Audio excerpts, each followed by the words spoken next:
हिंदी में यूपीएससी की तैयारी से संबंधित प्रोग्राम्स को देखने के लिए सब्सक्राइब करें study IQ IAS Hindi. Hello दोस्तों, मैं मनोज कुमार आपका study IQ IAS Hindi channel पर बहुत बहुत स्वागत करता हूं। उम्मीद करता हूं कि आप सभी लोग बहुत अच्छे होंगे। क्या आप सभी लोग मुझे इस समय बता सकते हैं कि मेरी आवाज सुन पा रहे हैं या नहीं सुन पा रहे हैं? क्योंकि हम लोगों के बीच में यही एक ऐसा कम्युनिकेशन है जो अगर नहीं हुआ तो सारी चीज गड़बड़ हो जाएगी। ठीक है ना दोस्तों? तो चलिए दोस्तों, हम इसको आगे बढ़ाते हैं। दोस्तों, हम लोगों ने मध्यकालीन भारत का इतिहास की एक श्रृंखला जो शुरू की हुई है, उसमें हमने पिछली क्लास में बात की थी अकबर की धार्मिक नीति के बारे में। और आज हम बात करने वाले हैं अकबर की मनसबदारी नीति। एक ऐसी नीति जिसकी कल्पना, जिसके बारे में एक अनपढ़ आदमी क्या सोच सकता है, आप ये कल्पना कीजिएगा। क्या सोच सकता है? क्या वो एक अपनी व्यवस्था के लिए अपना इतना दिमाग लगा सकता है कि अपने समय की बहुत सारी समस्याओं का समाधान इस नई नीति के माध्यम से कर सके? इसलिए कहा जाता है कि योग्य होने के लिए पढ़ा लिखा होना जरूरी नहीं है, और जो पढ़ा लिखा हो वो योग्य हो ये भी जरूरी नहीं है। ये अकबर के बारे में जो कहावत है बिल्कुल सटीक बैठती है, विशेषकर उसकी मनसबदारी नीति के बारे में। हालांकि उसकी सभी नीतियां बहुत ही आउटस्टैंडिंग थी उस समय। मैं ध्यान रखिएगा दोस्तों, हम जो बात करने जा रहे हैं उसमें किसी भी राजनीति, धर्म और उन सब मुद्दों पर हम चर्चा नहीं करने जा रहे हैं। हम इतिहास को निष्पक्ष दृष्टिकोण से देखने की कोशिश कर रहे हैं, जो कि एक प्रशासनिक अधिकारी को होना चाहिए। हम उसी दृष्टिकोण से देखने की कोशिश करेंगे अकबर की मनसबदारी नीति के बारे में। ओके दोस्तों, एक ऐसी नीति जिसने उस समय के सभी प्रशासनिक अधिकारी, सभी सैनिक अधिकारी और सभी जितने भी बड़े बड़े कहा जाए कि उसके यहाँ नुमाइंदे थे, जो बड़े बड़े अमीर थे, उन सबको एक ही साथ एक जगह पर कंट्रोल करके रख दिया था। सबको अपनी अपनी जिम्मेदारियों का एहसास करा दिया था और बता दिया था कि जो काम करेगा वही आगे बढ़ेगा और जो काम नहीं करेगा वो पीछे जाएगा। बात समझ रहे हैं ना? यानी कि उसने आगे बढ़ने के सभी को पूरे मौके भी दिए और उन सब लोगों को पीछे खींच के रख भी दिया जो काम नहीं करते थे। एक ऐसी नीति।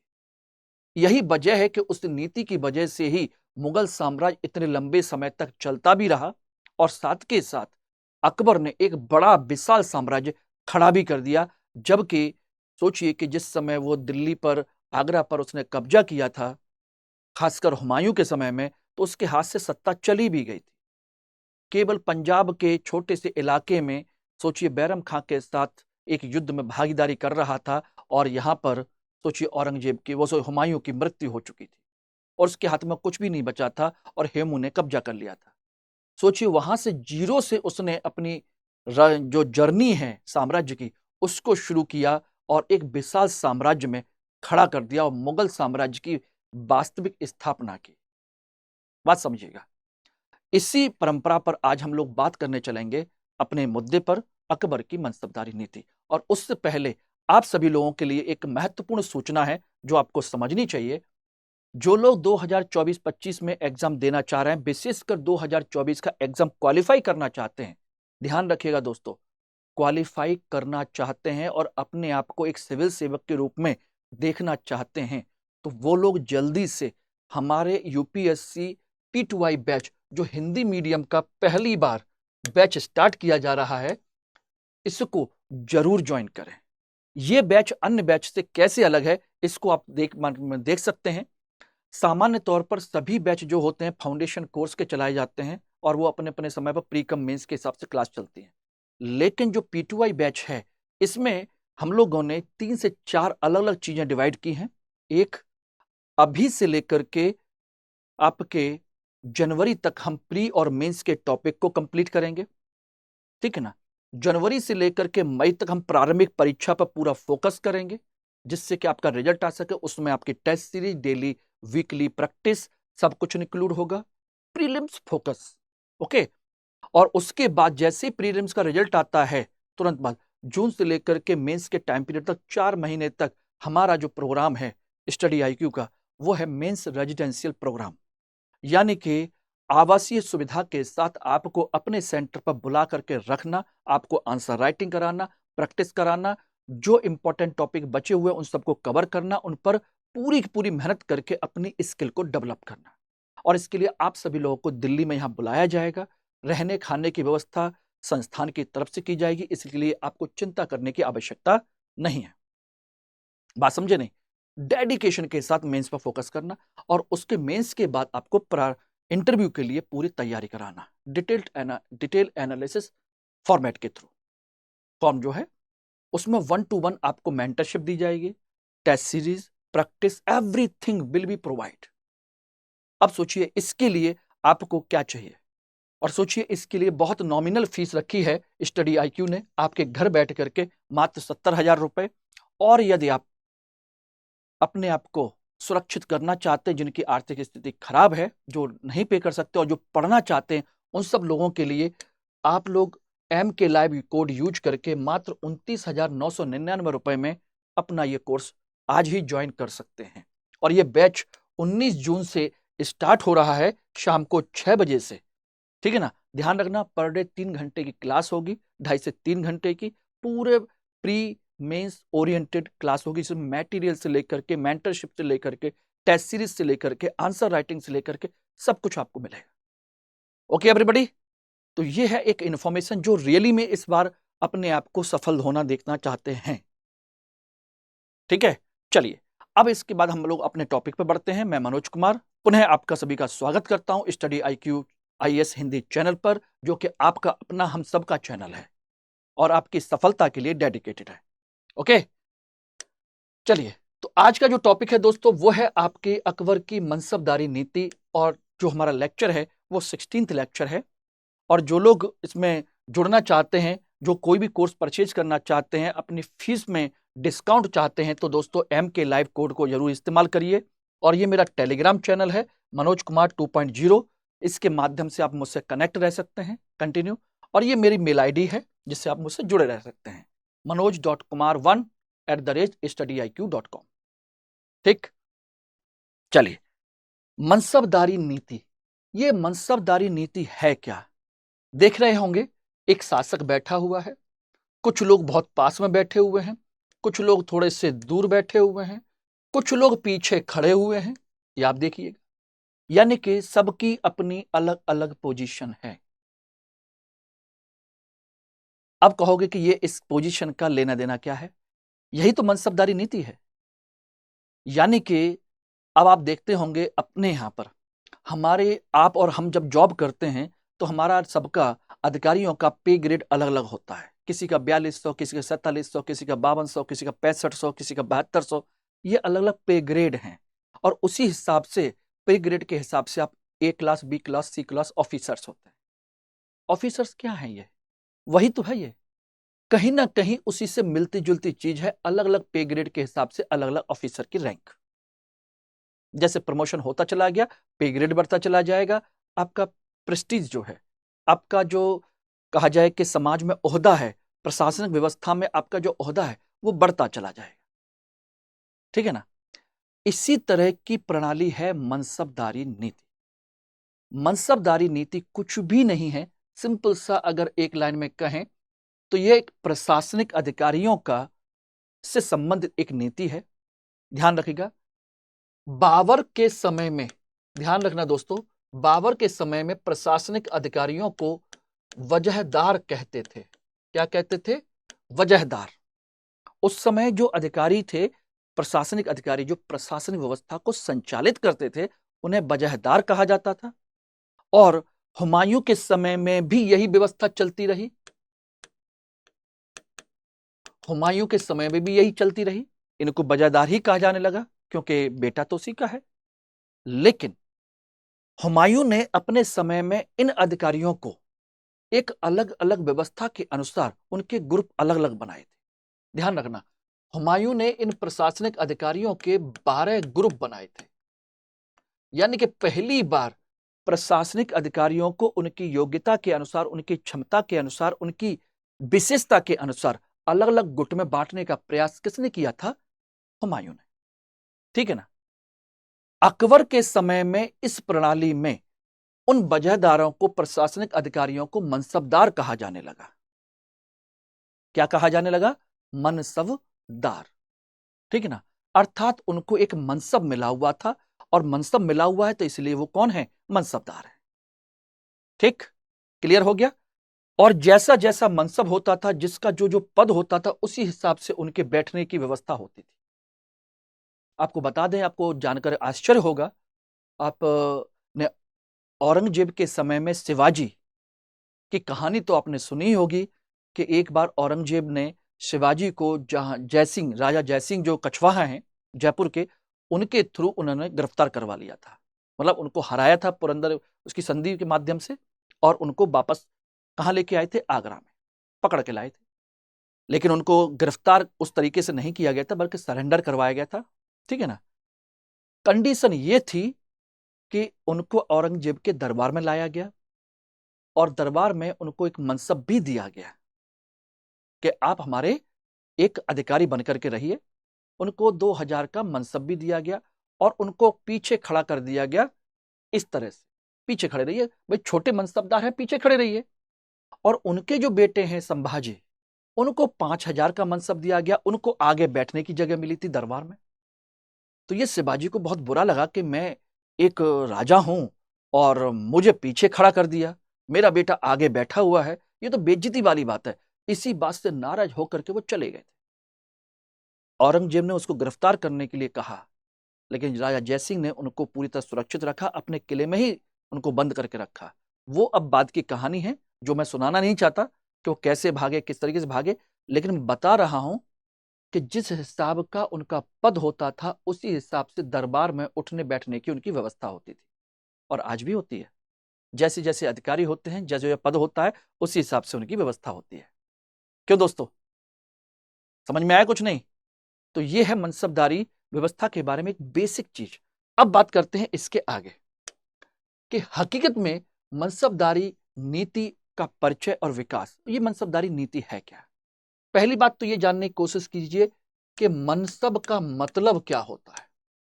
मनसब का मतलब होता है पद, यानी कि जो आपको ओहदा मिला हुआ है उसको कहा जाता है पद। और ध्यान रखना, ये फारसी भाषा का शब्द है। ध्यान रखना, फारसी भाषा का शब्द है जिसका अर्थ होता है पद। ठीक। अब जो प्रणाली है, ध्यान रखना, मनसबदारी प्रणाली जो है, यह मूलतः है, ध्यान रखना, यह मूलतः है मंगोल परंपरा पर आधारित है। मंगोल परंपरा, ठीक है ना। इसमें मंगोल के साथ साथ थोड़ी सी आपकी तैमूरी परंपरा भी है।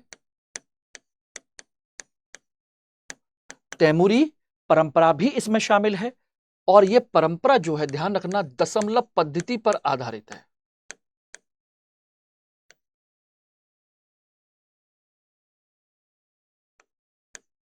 दशमलव पद्धति पर आधारित है, यानी कि 10, 20, 100, 200, 500, 1000, इस तरीके से 10 की परंपरा पर आधारित। क्लियर हो गया एवरीबॉडी? तो मंगोलों की इस परंपरा पर यह आधारित है, यानी कि इसकी प्रेरणा कहां से मिली है? मंगोलों से। ठीक है ना। मनसब का अर्थ क्या है?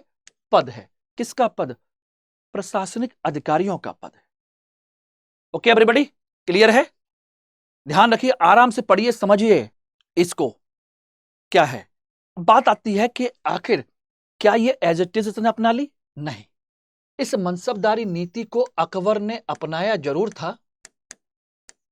अकबर ने इसे आधार बनाया, ध्यान रखिएगा, इसे आधार बनाया, लेकिन इसमें जरूरत के हिसाब से परिवर्तन भी किया।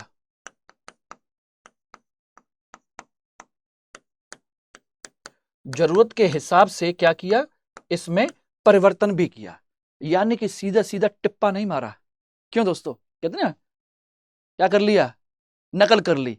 ये टिपिकल नकल नहीं थी, बल्कि उसकी अपनी जरूरत के हिसाब से उसमें परिवर्तन भी था। थी परंपरा वहां से प्रेरित, लेकिन अपने जरूरत के हिसाब से यहां पर उसने क्या किया, उसमें बदलाव किए, उसमें कुछ चेंजेस लाए जो यहां के हिसाब से जरूरी थे। बात आती है कि आखिर इसमें क्या किया था और क्यों किया था, इसको हम समझने की कोशिश करते हैं। ठीक है ना, कि उसने क्या किया और क्यों किया, क्या और क्यों, यानी कि मनसबदारी प्रणाली के अंतर्गत उसने क्या किया था और उसने क्यों किया था। मैं बार बार इस शब्द पर जोर दे रहा हूं, मैं ऐसे ही नहीं बोल रहा कि क्या और क्यों, क्या और क्यों, उसके पीछे कारण है। अगर इन कारणों को नहीं समझेंगे तो आप इस मुद्दे को नहीं समझ पाएंगे दोस्तों। मैं बार बार कहता हूं कि इतिहास तथ्यों का संग्रह नहीं है, बहुत ही विश्लेषण का विषय है। इसलिए अंग्रेज एक समय हमारे बारे में कह के चले गए थे कि भारतीयों में इतिहास लेखन की परंपरा नहीं है। ध्यान रखना, अंग्रेजों ने ऐसे ही कह दिया था हमको कि भारत में लोगों को इतिहास की समझ नहीं है, इतिहास लेखन की समझ नहीं है। कहा जाता है कि पहली जो किताब है ऐतिहासिक दृष्टिकोण से जिसमें बाकायदा इतिहास लेखन है, वो किताब मानी जाती है राजतरंगिणी, जिसमें कश्मीर का इतिहास है। ठीक है ना, किसकी है, कल्हण की राजतरंगिणी को इतिहास की पहली ऐतिहासिक किताब माना जाता है। अब कहोगे ऐसा क्यों? देखिए, इतिहास का मतलब होता है तथ्यों का संग्रह तो बिल्कुल नहीं, बल्कि इतिहास का मतलब होता है तथ्यों का संग्रह तो है, लेकिन घटनाओं के पीछे के कारण, उनका विश्लेषण और आने वाले समय की आहट भी उसमें होनी चाहिए कि ऐसा हुआ तो ऐसा हो सकता है। यानी कि विश्लेषण के साथ कार्य कारण का संबंध होना चाहिए और निष्पक्ष होना चाहिए इतिहास, किसी से वायस नहीं होना चाहिए, कार्य कारण के साथ घटनाओं का संकलन होना चाहिए, ना कि खाली घटनाएं। और अभी तक आपको क्या बताया गया कि यह घटनाओं का संग्रह है, फैक्ट ही फैक्ट है, कितना याद करें भाई, अकबर का ये, अकबर का वो, अकबर की जी, पागल हो गए हैं। अगर उसके कार्य कारण को समझ लेंगे तो सारी चीजें समझ में आ जाएंगी। तो मैं वही समझाने की कोशिश कर रहा हूं कि कार्य कारण क्या है। और हो सकता है आप में से कुछ लोग बोर भी होते हो, क्योंकि हर किसी को इतिहास समझ में आए ये जरूरी भी नहीं है, अच्छा लगे ये जरूरी नहीं है। लेकिन दोस्तों एक चीज ध्यान रखिएगा, अगर आप लोग आईएएस बनना चाहते हैं, अपने सपने को पूरा करना चाहते हैं, तो ये मान के चलिए कि आपका सपना एक ऐसी जरूरत है जिसके लिए कड़वी दवा पीना जरूरी है। अब कड़वी दवा डायबिटीज है और आपको कड़वा करेला पीना है, नीम का घोल पीना है, बीमारी का इलाज करना है, तो करना ही है, उसका कोई विकल्प नहीं है। हाँ, बस ये है कि अगर उसको और अच्छे मन से करने लगेंगे तो उसमें टेस्ट आने लगेगा। कुछ दिन आप करेले का जूस पी के देखिए, धीरे धीरे वो भी आपको अच्छा लगने लगेगा, आदत पड़ जाएगी। अगर पहले दिन से ही आप बोर होने लगेंगे तो आप कर नहीं पाएंगे। मेरी कोशिश यही है कि मैं आपको एक अच्छे तरीके से इतिहास को समझाने की कोशिश करूं।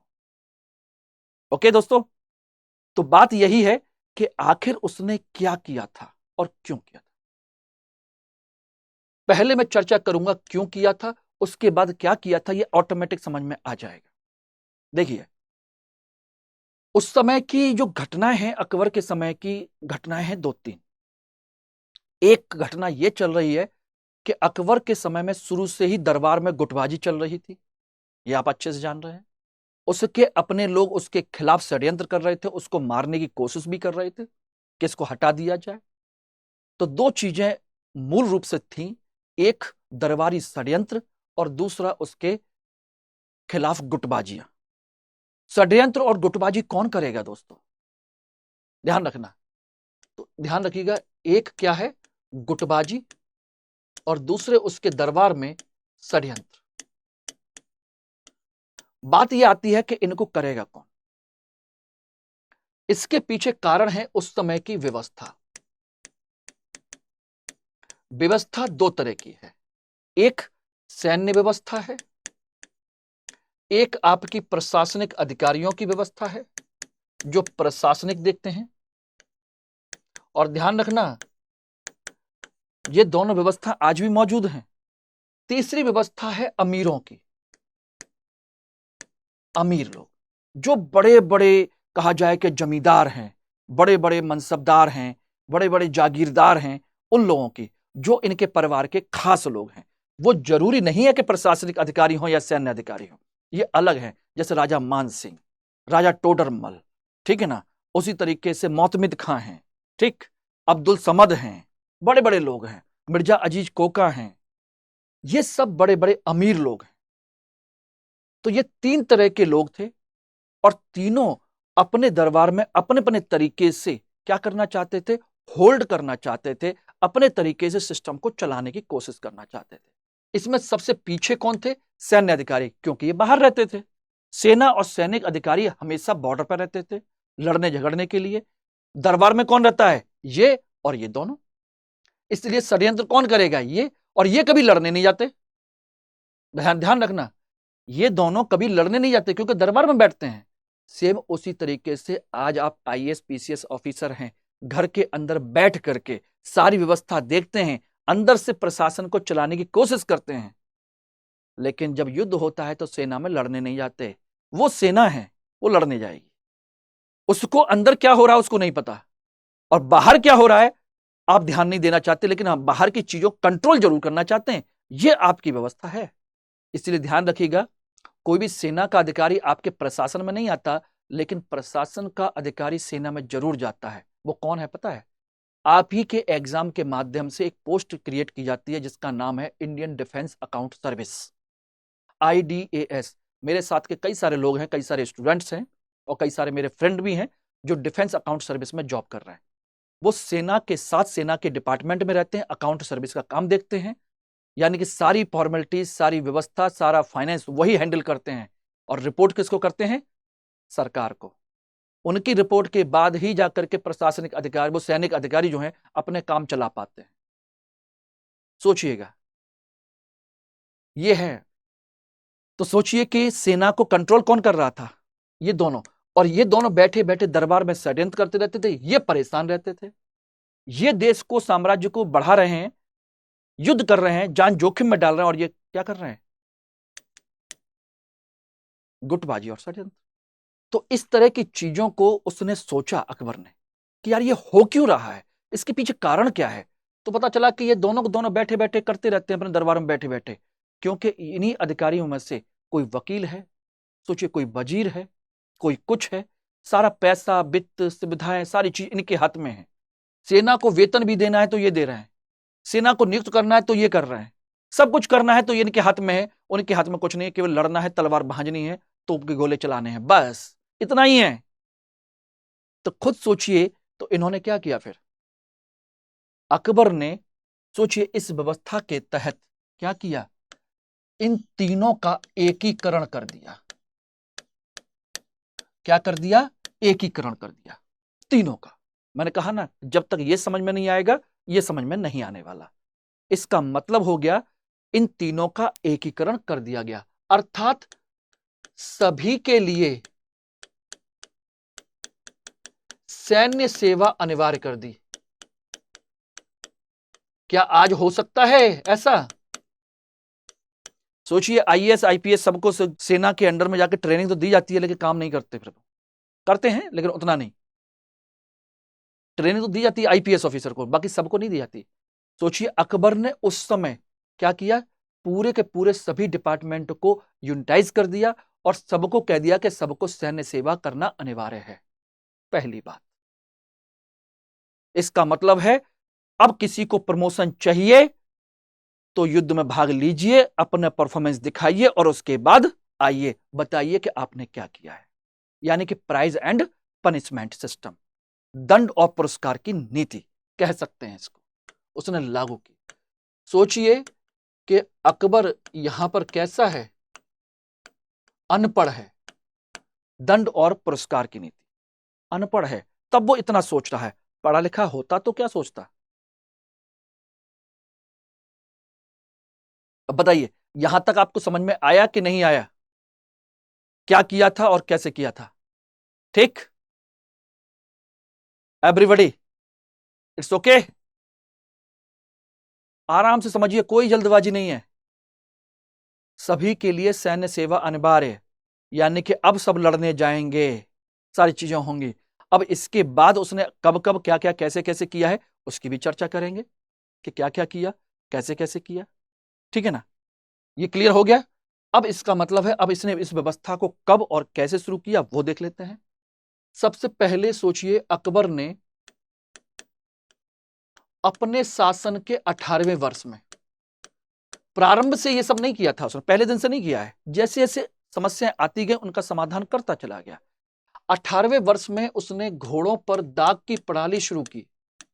हालांकि दाग प्रणाली सबसे पहले अलाउद्दीन खिलजी ने शुरू की थी, उसके बाद चलती रही, बीच में कुछ लोगों ने गायब कर दिया, खासकर फिरोज शाह तुगलक ने, और फिर धीरे धीरे जाकर के अब इसने फिर से शुरू किया। 19वें वर्ष में उसने, अपने शासन के 19वें वर्ष में उसने क्या किया, पद प्रणाली को शुरू किया था। एकल प्रणाली है पद प्रणाली, यानी कि अधिकारियों को अपना एक पद दे दिया कि ये है आपका मनसब और ये पद है आपका, अब आप काम करिए। पद प्रणाली 19वें वर्ष में, ठीक है ना, एकल प्रणाली उसने शुरू की। एकल प्रणाली, ध्यान रखना, सिर्फ एक ही पोस्ट। और सबसे अंत में जाकर के 40वें 41वें वर्ष में, 40 से लेकर 41वें वर्ष में, ध्यान रखिएगा, 1595-96 में उसने प्रॉपर सवार पद, यानी कि पद और सवार दोनों को शुरू कर दिया। पहले केवल पद था, अब पद और सवार दोनों को शुरू कर दिया। यही है मनसबदारी प्रणाली, पद और सवार दोनों को शुरू कर दिया। सवार का मतलब होता है घोड़े, सैनिक, और पद का मतलब होता है आपकी रैंक। बात समझ रहे नहीं? तो आपकी रैंक क्या होगी और आप कितने घोड़े रख सकते हो, उस हिसाब से आपका यहां से शुरू होता है। पहले घोड़े वोड़े रखने का कंसेप्ट नहीं था, क्योंकि सैनिक सेवा अनिवार्य ही नहीं थी। सैनिक केवल सेना के लिए मौजूद थे। अब क्या कर दिया कि नहीं भाई, अब दोनों रखिए आप, हर व्यक्ति को सेना के रखने हैं, घोड़े रखने हैं, सब कुछ काम करना है, क्योंकि सभी को लड़ने जाना है, और लड़के आएगा, परफॉर्मेंस दिखाएगा, उसी को उतना प्रमोशन मिलेगा, और हार के आओगे तो डिमोशन भी मिलेगा। और हमारे यहां क्या है इस समय, प्रमोशन ही प्रमोशन है। काम करिए मत करिए, चापलूसी करते रहिए, भ्रष्टाचार करते रहिए, ऊपर अधिकारियों की सेवा करते रहिए, आप प्रमोशन पाते रहिए, काम हो या ना हो। ये आज की व्यवस्था है। मैं गलत बोल रहा हूं तो आप खुद सोच के देखिएगा। काम करने वालों को सजा मिलती है, ट्रांसफर मिलते हैं, और काम ना करने वालों को आगे प्रमोशन मिलता है। हाँ, बस वो काम किसका करते हैं ये डिपेंड करता है। काम तो वो भी करते हैं, लेकिन किसका करते हैं ये मुझे आपको बताने की आवश्यकता नहीं, आप जानते हैं, ठीक है ना। इस बात को यहीं तक छोड़ दीजिएगा, पर्सनली मत रखिएगा इसको। तो ये क्लियर हो गया कब कब उसने क्या क्या शुरू किया था। अब इसमें कैसे कैसे शुरू किया वो मैं बता देता हूं। ये देखिए, सभी मनसबदारों को उसने दो रैंक में व्यक्त किया। मैंने कहा ना, एक पद यानी कि जात, और दूसरे सवार। यह है, यानी कि आपकी एक रैंक होगी कि आपकी रैंक क्या है। रैंक से आपका वेतन तय होता है, ध्यान रखिएगा कि वेतन कितना मिलेगा। और सवार का मतलब होता है आपके घोड़े और आपके सैनिक। ये रहे, घोड़े और सैनिकों की संख्या इससे तय हो। Everybody clear? और इन दोनों को भी एक ही कैटेगरी में नहीं रखा, नहीं, इसकी भी 3 कैटेगरियां बनाई। एक, जात के बराबर सवार, ये एक जात है, और इसके बराबर सवार, यानी जितनी आपकी रैंक है उतने ही आपको घोड़े रखने का अधिकार मिलेगा। जितनी आपकी रैंक उतने ही आपके घोड़े मिलेंगे, ठीक। दूसरा है जात के आधे से अधिक सवार, यानी कि जितनी जात है उसका आधे से अधिक सवार होंगे। ये रहे, हाफ प्लस सवार। अगर सपोज दैट यहां पर 100 की जात है तो आपके 100 सवार होंगे, और यहां पर आपकी 100 की जात है तो यहां सवार कितने होंगे, 50 से ज्यादा होंगे। और तीसरा है जात के आधे से कम सवार, यानी कि जात के आधे से कम सवार, यानी उससे भी कम सवार, यानी कि 50 से माइनस होंगे। क्लियर है एवरीबॉडी? यानी घोड़ों की संख्या 50 से कम होगी, यानी आधे से कम, इसमें आधे से ज्यादा होगी, और इसमें बराबर की होगी। ये 3 कैटेगरी हैं। First category second category, third category. ये सोचिए अनपढ़ आदमी का कैलकुलेशन है, ध्यान रखना। क्या है कैलकुलेशन? अनपढ़ आदमी का कैलकुलेशन। ये तो उसने व्यवस्था की, लेकिन बात आती है कि आखिर ये पद और जो जात जो दे रखे हैं, आखिर ये कितना दिया जाता था उसको, कितनी कैटेगरी थी, कितनी नहीं थी, ये सोच के बताइएगा। ध्यान रखिएगा, यहीं पर नोट कर लीजिए। एक किताब है आईने अकबरी, आईने अकबरी। आईने अकबरी में बताया गया कि मनसबदारों की 66 श्रेणियां थी। कितनी थी? 66। आईने अकबरी में कहा गया है 66, लेकिन वास्तविकता में यानी कि व्यवहार में 33 श्रेणियां थी। कितनी थी? 33 श्रेणियां टोटल। यानी कि मैं बताऊंगा अभी 33 श्रेणियां कैसे, किस तरीके से 33 श्रेणियां, ठीक है ना। अर्थात उनको जो पद दिया जाता था वेतन के हिसाब से सामान्य तौर पर 10 से लेकर के 10,000 तक का दिया जाता था। 10 से लेकर के 10,000 की जात का पद होता था, उसकी 33 श्रेणियां थी अलग अलग। किसी को 10 का, किसी को 20 का, किसी को 50 का पद, किसी को 100 का, किसी को 1000 का, किसी को 5000 का, किसी को 4000 का, किसी को 3000 का, किसी को 7000 का, किसी को 10,000 का। इस तरह से उनकी 33 श्रेणियां थी। जैसे आपका पे स्केल है, किसी का 3600 का है, किसी का 4200 का है, किसी का 5500 का है, किसी का 6500 का है, किसी का 6200 का है, किसी का 7200 का है। इस तरीके से अलग अलग कैटेगरी है। तो यहां पर भी वही कैटेगरी है दोस्तों, 10 से लेकर के 10,000 तक। और इसमें कितनी श्रेणियां बनाई गई? 33 बनाई गई। Everybody is okay? और हर श्रेणी के अंतर्गत ये 3-3 है। ये 100-100 के ही हैं, मैंने तीनों बताए 100-100 के। अब यहां पर एक चीज और नोट कर लीजिए, ध्यान रखना। एक तो ये हो गया, दूसरा इसमें एक चीज और ध्यान रखिएगा। 10,000 से लेके 10 से लेकर 10,000 तक के पद तो दिए जाते थे, इसमें कोई शक नहीं है, लेकिन सामान्य तौर पर इसमें सामान्य तौर पर मैक्सिमम 5,000 तक के दिए जाते थे। 5,000 तक के पद दिए जाते थे सामान्य तौर पर, इससे ऊपर नहीं दिए जाते थे। ध्यान रखना, सामान्य तौर पर 10 से लेकर के 5,000 तक के सामान्यतः दिए जाते थे। सामान्यतः ये लिखने के लिए है, ये देने के लिए है, सामान्य तौर पर दिए जाते थे। लेकिन इसमें ध्यान रखिएगा, अकबर के समय में ऐसे जो मनसबदार हैं जिनको 5,000 का पद मिला हुआ था, टोटल 29 मनसबदार थे। और औरंगजेब के समय में 79 थे ऐसे, औरंगजेब के समय में। बात समझना, तो अकबर के समय में 29 मनसबदार ऐसे थे जिनको 5,000 का पद मिला हुआ था, जात मिली हुई थी। और औरंगजेब के समय में ऐसे 79 थे, 79। यानी कि औरंगजेब के समय में इनकी संख्या बहुत ज्यादा बढ़ गई थी। अब यहीं पर एक पॉइंट और देखिएगा ध्यान से, अकबर ने 7,000 के भी मनसब दिए थे, के भी दिए कुछ लोगों को, जैसे राजा मान सिंह हैं, मिर्जा अजीज कोका हैं, इनको 7,000 के भी मनसब दिए थे। ध्यान रखना, दारा शिकोह को और शाहजहां ने दारा शिकोह को पता है कितने का मनसब दिया था? 40,000 का मनसब दिया था दारा शिकोह को। शाहजहां ने अपने बड़े बेटे दारा शिकोह को 40,000 का मनसब दिया था। यह केवल सिंबॉलिक है, क्योंकि मुगल बादशाह का बेटा है, राजकुमार है, कल को बनने वाला बादशाह है, इसलिए प्रतीकात्मक तौर पर दिया गया। क्लियर है? तो ये मैंने बेसिक चीज मैंने आपको बता दी, ये रही सामान्य बेसिक चीजें, ये रही कि कितनी श्रेणियां हैं, आईने अकबरी में कितनी श्रेणियों की चर्चा की गई है, ठीक है ना। वास्तविकता में कितनी थी? 33 थी। सामान्य तौर पर कितने से कितने तक दी जाती थी? 10 से लेकर 10,000 तक दी जाती थी। सामान्य तौर पर दी जाती 10 से 5,000, ठीक है ना। और 7,000 के भी अकबर ने मनसब दिए थे कुछ लोगों को, जैसे मानसिंह, मिर्जा अजीज कोका वो, और दारा शिकोह को 40,000 का मनसब मिला था।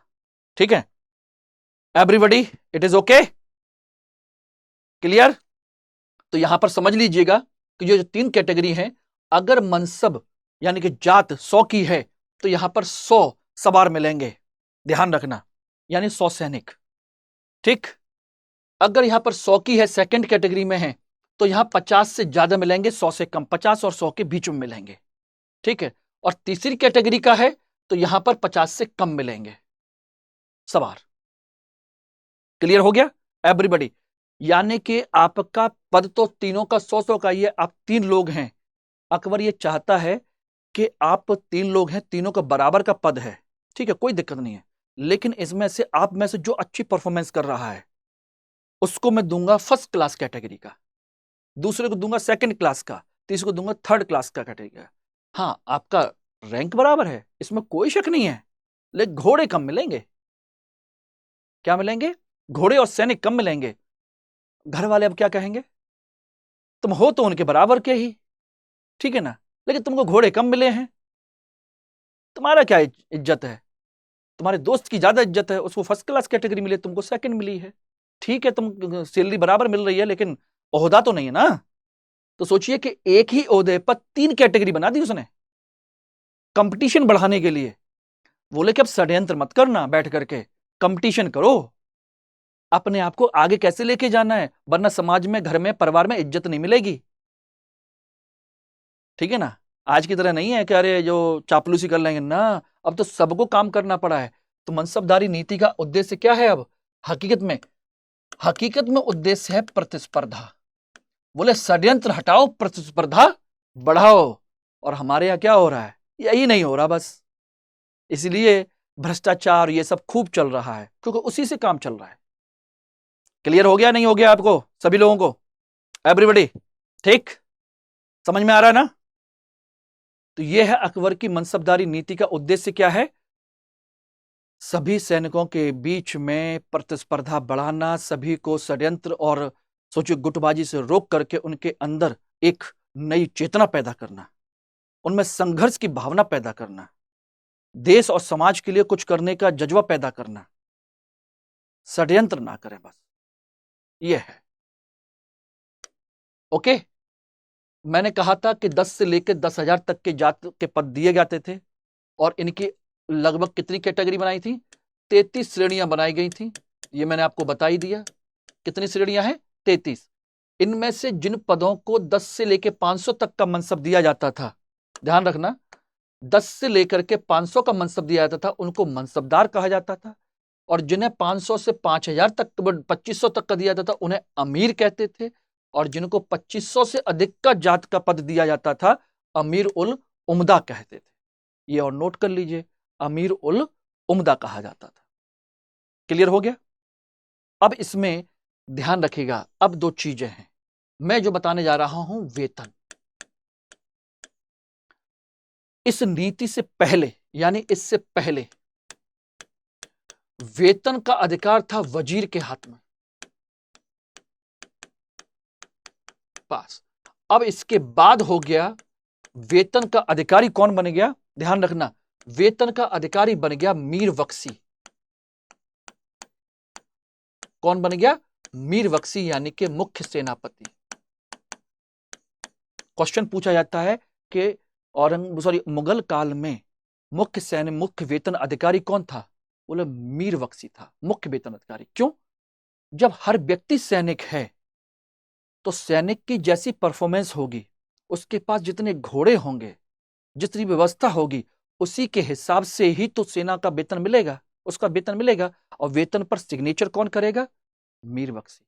बोले कि भाई उनसे सिग्नेचर करा के लाओ, तब पैसा रिलीज होगा यहां से। ये अब कुछ नहीं देगा, बोले वहां से लिखवा के लाओ सेनापति से कि आपकी परफॉर्मेंस क्या है, आपने क्या किया क्या नहीं किया, लिखवा के लाइए तो पैसा यहां से रिलीज होगा। यानी अलग अलग डिपार्टमेंट। तो अब किसको सलाम ठोंकना है? अब पहले वजीर के साथ मिलकर के षड्यंत्र कर लेते थे, अब क्या कर दिया? बोले नहीं, अब मीर बख्शी के पास जाओ, वो करेगा।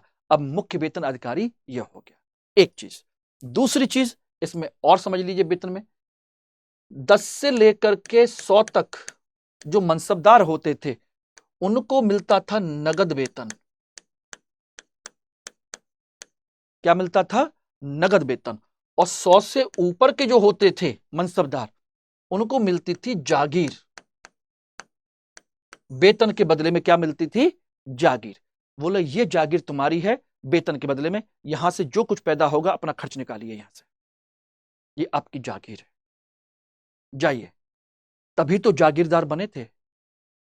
और इन्हीं जागीरों के चक्कर में यह हुआ कि जैसे जैसे समय आगे बढ़ता चला गया, अकबर, अकबर के बाद जहांगीर, जहांगीर के बाद शाहजहां, शाहजहां के बाद औरंगजेब। तो सोचिए उनकी जागीरदारों की संख्या बढ़ती चली गई, इतनी बढ़ती चली गई कि एक समय ऐसी स्थिति आई औरंगजेब के समय में कि जागीर ही नहीं बची लोगों को देने के लायक, जमीन नहीं बची। और उसी को कहा जाता है बेजागीरी का संकट। यानी औरंगजेब के समय में लोगों को देने के लिए जागीर नहीं बची थी, उससे ज्यादा तो अधिकारी हो चुके थे। Everybody, it is okay, clear? तो कौन देता है? 100 से लेकर के यहां तक नगद वेतन मिलता है, और 100 से ऊपर वाले को जागीर मिलती है। एक चीज। अब इसके अलावा एक चीज और देख लीजिए जो मैं बताने जा रहा हूं, वो ये है कि आखिर इनको कितने सवार और कैसे सवार मिलते थे। ध्यान रखना, ये जात है और ये सवार है। जात और सवार, ठीक है ना? मैंने इसकी 3 कैटेगरी बनाई थी। एक first category, second category, third category.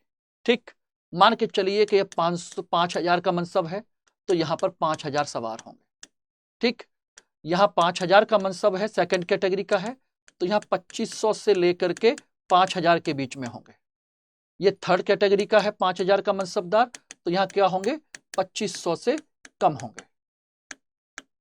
ठीक, यही मैंने बताए थे। ये तो हो गए सवार यानी कि सैनिक।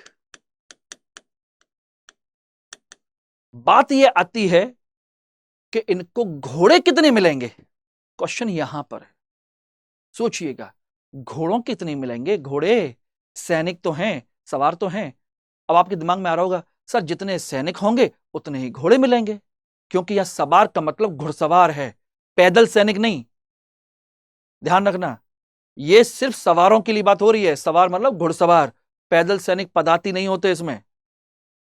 ओके एवरीबॉडी, ध्यान रखिएगा। तो इसमें क्या किया अकबर ने? एक नियम बनाया था सैनिकों को लेकर के, सैनिक और घुड़सवारों को लेकर के। सैनिक और घुड़सवार,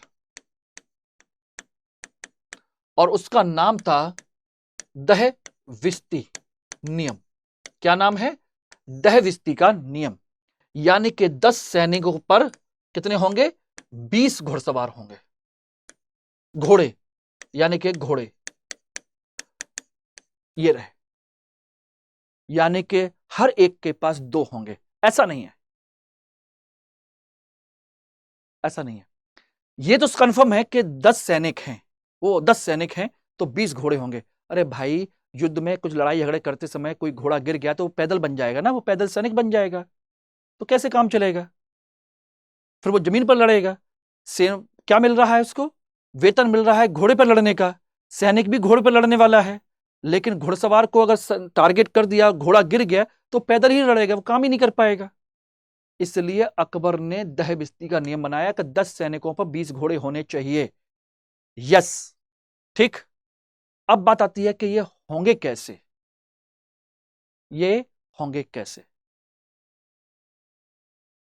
देखिए, उसके लिए उसने नियम बनाया था सैनिकों के लिए। 3 4 3, टोटल कितने हो गए? ये हो गए सैनिक।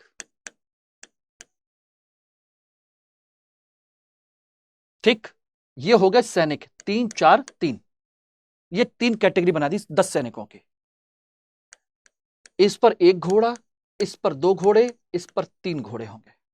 यानी 3 सैनिक रखेंगे 1 घोड़ा, 4 सैनिक रखेंगे 2 घोड़े, 3 सैनिक रखेंगे 3 घोड़े। यानी उनमें भी कंपटीशन बढ़ा दिया, यानी सैनिकों की भी कैटेगरी बना दी उसने। अभी तक तो सोचिए कि केवल अधिकारियों की कैटेगरी थी, उसने सैनिकों की भी कैटेगरी बना दी कि 10 सैनिक होंगे कोई दिक्कत नहीं है, लेकिन इनमें से हम 3 कैटेगरी बनाएंगे।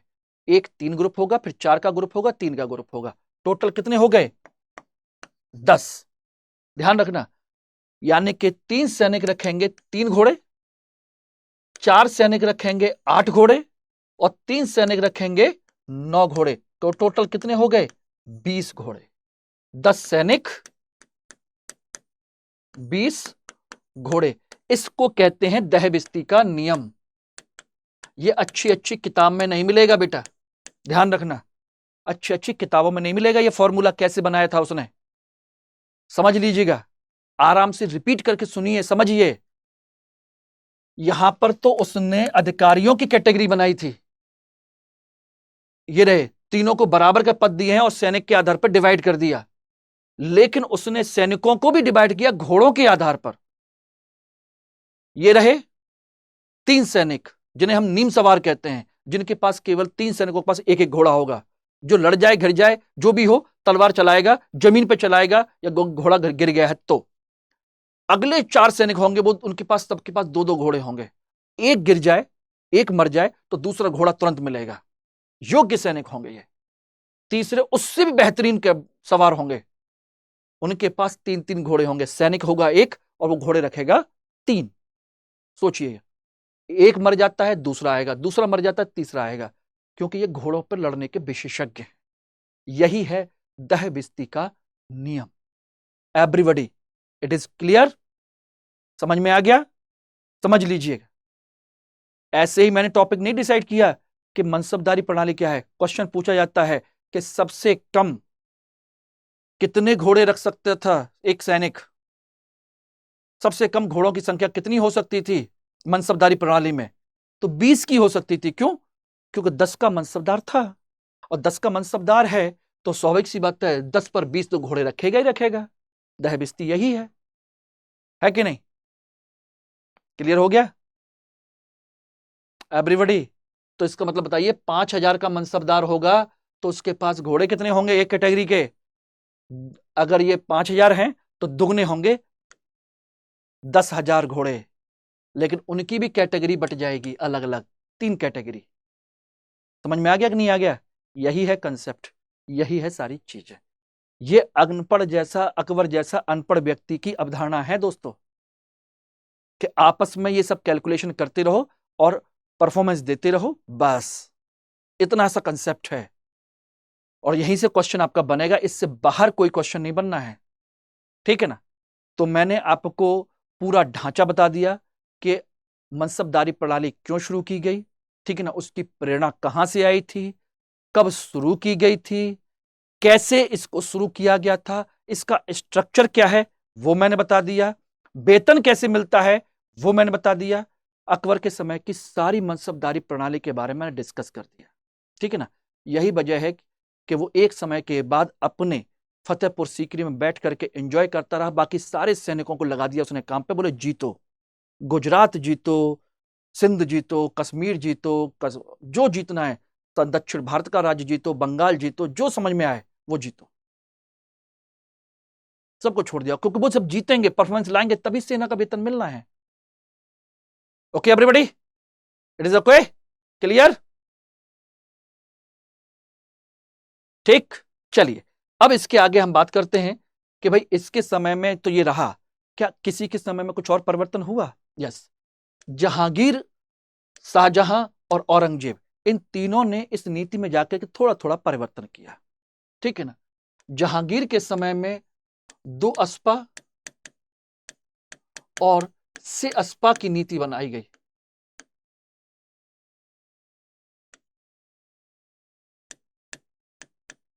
दो अस्पा और से अस्पा की नीति अपनाई गई।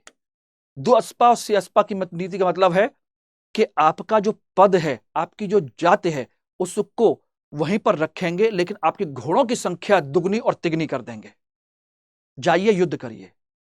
अभी तक क्या था कि आपके सवार, जात के सवार जो हैं उतने ही रहेंगे, 5000 का मनसब है तो 5000 सवार रहेंगे, ठीक। लेकिन इसने क्या कर दिया कि नहीं, हम आपको 5000 का ही मनसब देंगे, लेकिन सवारों की संख्या बढ़ा देंगे, दुगनी या तिगुनी कर देंगे, जाओ। ये एक नई नीति बना दी उसने, यानी कि आपकी रैंक नहीं बढ़ा रहे, लेकिन आपके घुड़सवारों की संख्या बढ़ा दे रहे हैं, दुगनी या तिगनी, द्वस्पा और सियस्पा कहते हैं। एवरीबॉडी इट इज ओके, यानी कि बिना किसी पद को बढ़ाए आपके घुड़सवारों की संख्या बढ़ा देना। ठीक। दूसरा, शाहजहां के समय में क्या परिवर्तन हुआ? शाहजहां के समय में इसने कहा कि हम आपको अब मासिक वेतन देंगे। क्योंकि कारण क्या था? मैंने बताया था कि जागीरों की संख्या कम पड़ने लगी और जागीरदार मनसबदारों की संख्या बढ़ने लगी, तो उनको सबको जागीर कहां से मिले, जमीन कहां है, और सब कुछ जमीन इनको दे देंगे तो राज्य का प्रशासन कैसे चलेगा, राज्य कैसे चलेगा? इसलिए उसने क्या कहा कि आपको महीने के हिसाब से जागीर दी जाएगी, 3 महीने, 6 महीने, 9 महीने, 12 महीने, इस तरीके से। बोले कि आप एक काम करिए, 6 महीने आप रख लीजिए और आपके हटने के बाद 6 महीने ये उस जागीर के मालिक बन जाएंगे 6 महीने के लिए, या 3-3 महीने डिवाइड कर देते हैं 4 लोगों को कि 3 महीने आपकी सैलरी मिलेगी इस जागीर से, 3 महीने इनकी मिलेगी, 3 महीने उनकी मिलेगी और 3 महीने इनकी मिलेगी, सबकी अलग अलग मिलेगी। तो इस तरीके से उसने मासिक वेतन शुरू किया।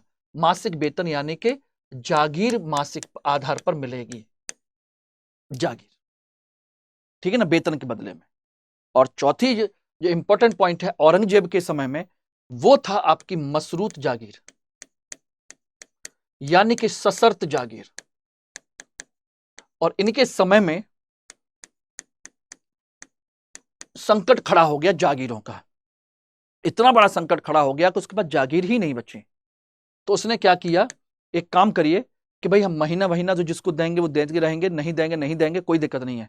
अब एक काम करिए, आप युद्ध पे जा रहे हैं ना, ठीक है, जब तक आप युद्ध पे रहेंगे तब तक ये जागीर आपकी है, और जैसे ही आप वापस लौट के आ जाएंगे, घर में रहेंगे, आपसे जागीर लेकर के किसी दूसरे को दे दी जाएगी।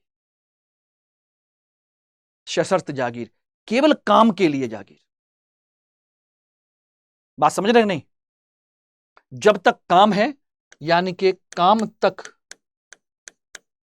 के लिए जागीर। दोस्तों, इट इज क्लियर एवरीबॉडी? यानी जब तक आप सेना में रहेंगे, युद्ध में रहेंगे, किसी मिशन पर जाएंगे, तब तक आपकी जागीर आपके पास है, और जैसे ही वापस लौट के आएंगे ये जागीर आपसे ले ली जाएगी। यही है मशरूत यानी कि सशर्त जागीर।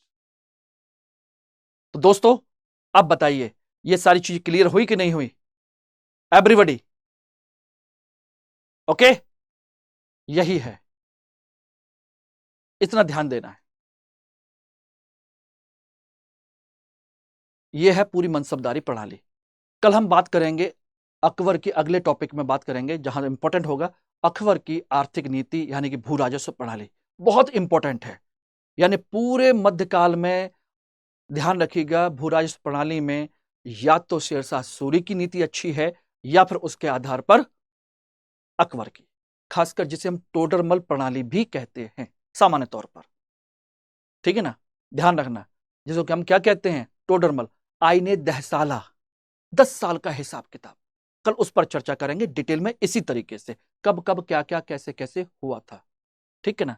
जब तक के लिए आप लोगों से अलविदा लेते हैं, थैंक यू वेरी मच। और आप लोगों के लिए जो मैंने पहले ही कहा है, ध्यान रखिएगा दोस्तों इस चीज को लेकर के कि ये जो विचार है, जो कॉन्सेप्ट है, इसको जरूर ज्वाइन करिए 2024 के लिए। मैं आपसे बार बार रिक्वेस्ट कर रहा हूं, 19 तारीख से ये बैच चल रहा है, शाम को 6 बजे से आप लोगों के लिए अल्टीमेट है P2I बैच, प्रारंभिक टू मुख्य परीक्षा और इंटरव्यू तक के लिए, ठीक है ना।